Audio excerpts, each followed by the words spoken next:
जरा सोचो, एक आदमी का शरीर अचानक से गायब होने लगे। कुछ ऐसा ही होता है हमारी आज की कहानी में। कहानी की शुरुआत होती है बॉब नाम के एक आम आदमी से, जो एक छोटे से शहर की एक मिल में काम करता था। वो अपनी पत्नी डार्ला और बेटी ईवा से अलग रहता था। अब ईवा बड़ी हो रही थी और उसकी अपनी माँ से दूरियां बढ़ने लगी, जिससे डार्ला काफी परेशान थी। फिर एक दिन डार्ला ने बॉब को फोन करके ईवा के बारे में बताया और उसे ईवा से बात करने को कहा, मगर बॉब ने कहा कि वो उनसे कोई रिश्ता नाता नहीं रखना चाहता। खैर, अपनी बेटी के बारे में सुनकर परेशानी तो उसे भी हो रही थी, इसलिए वो मन बहलाने के लिए एक बार में चला गया। वहाँ उसे एक डीलर दिखाई दिया और बाद में बॉब उससे मिला। डीलर ने कहा कि उसके बॉस नेल्सन को एक ऐसे आदमी की जरूरत है जो खुफिया तरीके से उसका सामान एक जगह से दूसरी जगह पहुंचा सके। इसके बाद बॉब ने डीलर से कुछ सामान खरीदा, पर उसके बढ़ते दाम सुनकर वो भी दंग रह गया। खैर, फिर काम पर बॉब एक खराब मशीन की जांच कर रहा था। उसके ब्लेड्स में झांकते हुए न जाने वो कहाँ खो गया था। तभी अचानक उसके एक साथी ने उसे आवाज दी और वो पीछे हट गया।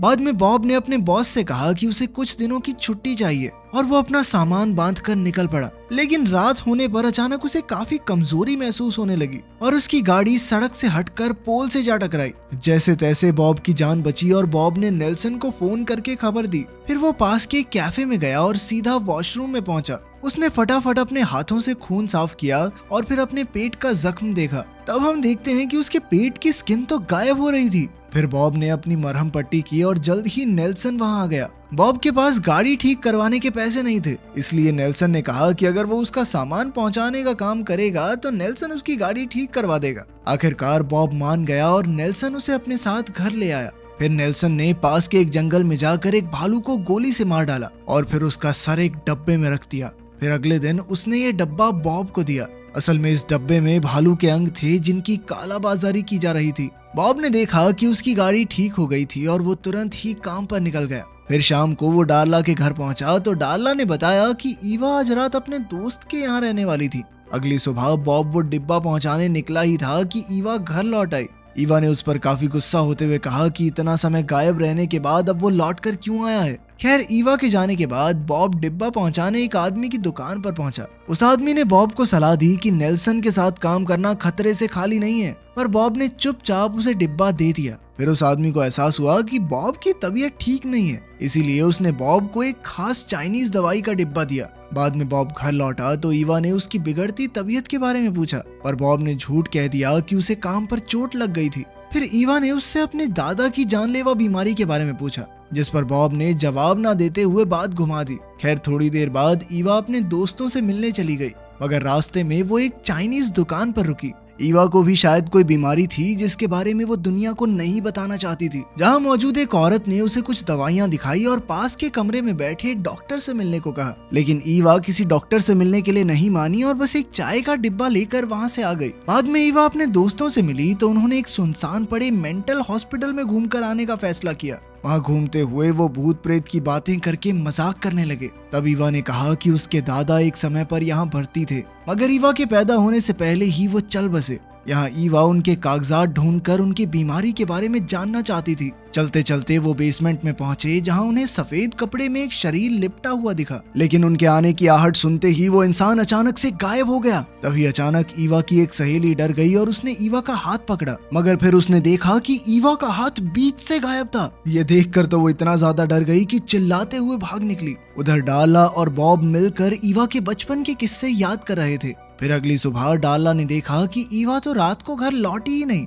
डार्ला और बॉब मिलकर ईवा को ढूंढने लगे, लेकिन उन्हें कोई अता पता नहीं लगा। तब बॉब को ईवा के कमरे में उसका फोन मिला तो उसे पता चला कि वो अपने दोस्तों के साथ मेंटल हॉस्पिटल गई थी। अब बॉब और डार्ला ईवा की सहेली के घर गए, पर उसके पिता ने कहा कि वो लड़की भी घर नहीं आई। बाद में बॉब ने नेल्सन को फोन करके बताया कि उसके अगले पार्सल को मंजिल तक पहुंचाने में थोड़ा समय लग जाएगा। कुछ देर बाद बॉब को ईवा के बाकी दोस्त दिखाई दिए तो उसने जाकर ईवा के बारे में पूछा, मगर उन्होंने सीधे मुंह जवाब नहीं दिया तो बॉब को गुस्सा आ गया और वो हाथापाई पर उतर आया। तब उस लड़के ने बताया कि ईवा उनके साथ मेंटल हॉस्पिटल गई तो थी, मगर वहाँ से वो सभी डर के भाग गए थे और तब से ईवा कहाँ गायब है किसी को नहीं पता।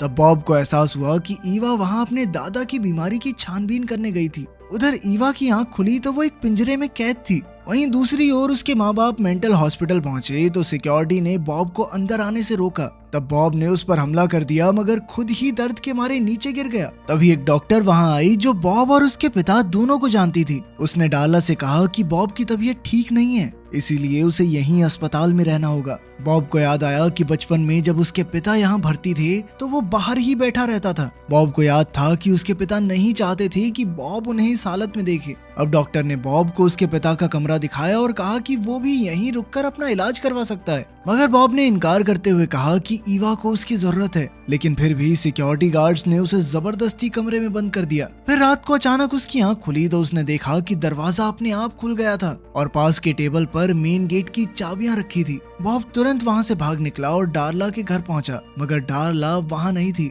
तभी नेल्सन ने उसे फोन करके धमकाना शुरू कर दिया कि अगर उसने समय पर पार्सल नहीं पहुंचाया तो उसका परिवार अपनी जान से हाथ धो बैठेगा। इससे बॉब और परेशान हो गया और ईवा की सहेली के घर पहुंचा। वो लड़की अब घर वापस आ गई थी। उसने बॉब को बताया कि वो ईवा का सच जान चुकी है क्योंकि उसने ईवा का गायब हाथ देख लिया था। फिर उसने बॉब को ईवा का एक बैग लौटाया और बॉब को उसमें चाइनीज चाय का एक डिब्बा मिला। उसे याद आया कि ये वैसा ही डब्बा है जैसा उस दुकानदार ने उसे दिया था। अब बॉब सीधा उस दुकानदार के पास पहुंचा और उससे अपनी लापता पत्नी और बेटी के बारे में पूछा। उस आदमी ने कहा कि हालांकि वो गैर कानूनी धंधे करता है लेकिन वो भी एक पिता और एक पति है, वो कभी किसी इंसान को अगवा नहीं कर सकता। फिर उसने बॉब को उस चाइनीज दुकान के बारे में बताया। वहीं हम देखते हैं कि कुछ अनजान लोग ईवा की जांच कर रहे थे। वो उसके जख्मों को कुरेद रहे थे जिससे ईवा को भयानक दर्द हो रहा था। कुछ ही समय में बॉब उस चाइनीज दुकान पर पहुंचा और वहां मौजूद औरत से अपनी लापता बेटी के बारे में पूछा। वो औरत थोड़ी घबरा गई लेकिन उसने बॉब को सच नहीं बताया। तभी बॉब की नजर दुकान के पीछे मौजूद ईवा की साइकिल पर पड़ी और उसने अपनी टोपी उतार दी। उसके आधे सर को गायब देखकर औरत के तो होश ही उड़ गए। वो समझ गई थी कि ईवा भी बॉब के जैसी ही है। उसने अचानक डॉक्टर के कमरे की ओर देखा और बॉब इशारा देखते ही कमरे की ओर भागा।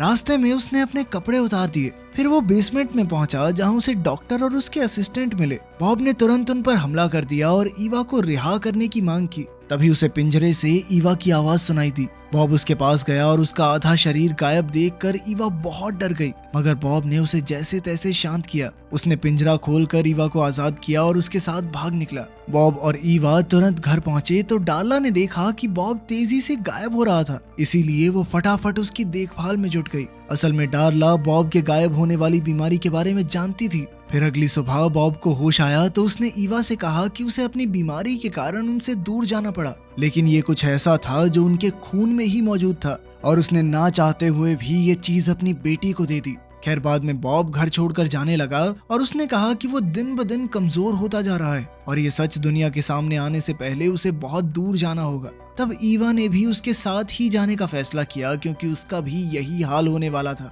आखिरकार डार्ला ने उन्हें भरी आंखों से आखिरी बार विदा किया। फिर रास्ते में ईवा ने बॉब से कई सवाल पूछे तो बॉब ने कहा कि वो अपने परिवार पर बोझ नहीं बनना चाहता था और इसीलिए वो सबसे दूर चला गया। ईवा ने कहा कि वो अपने पिता के साथ हर खोया हुआ लम्हा बिताना चाहती है। खैर जल्द ही वो उस जगह पहुंचे जहां से बॉब को नेल्सन का अगला पार्सल पहुंचाना था, मगर बॉब ने देखा कि उसका तो चेहरा भी गायब होने लगा था, जिसके बाद ईवा ने फाउंडेशन से उसका चेहरा ढका और बॉब ने जाकर पार्सल एक आदमी को दे दिया। फिर जल्द ही वो बॉब के घर आ गए। बॉब ने ईवा को वो चाइनीज चाय वाला डब्बा दिया और ईवा ने उसे चाय बना कर दी। फिर बॉब ने कहा कि यहाँ वो शांति से रह सकती है क्योंकि यहाँ के लोगों को किसी के गायब होने से कोई फर्क नहीं पड़ता। वहीं दूसरी ओर जब नेल्सन ने पार्सल खोला तो उसमें तो बस लोहे की कीलें थी। वहीं घर पर बॉब तेजी से गायब हो रहा था और आखिरकार उसने कहा कि उसके जाने का वक्त आ गया है। एक बार को उसने मिल में जाकर कुछ गलत करने की भी सोची, लेकिन ऐन वक्त पर उसने अपना इरादा बदल दिया।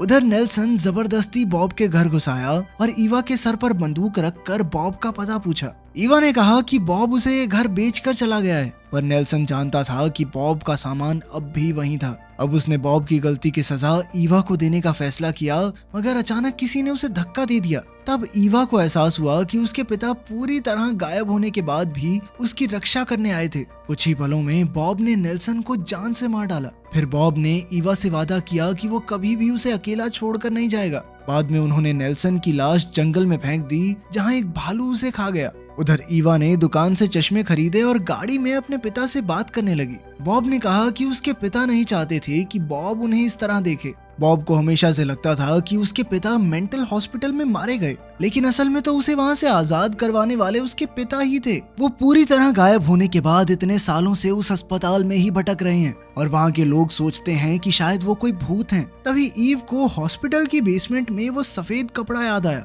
और उसने कहा कि वो भी अपने दादाजी से जाकर बात करेगी, क्योंकि वो आज तक गायब होकर मेंटल हॉस्पिटल में घूम रहे थे। आपके हिसाब से गायब हो जाना एक सुपर पावर है या कमजोरी? कमेंट्स में जरूर बताना। मिलते हैं अगली वीडियो में।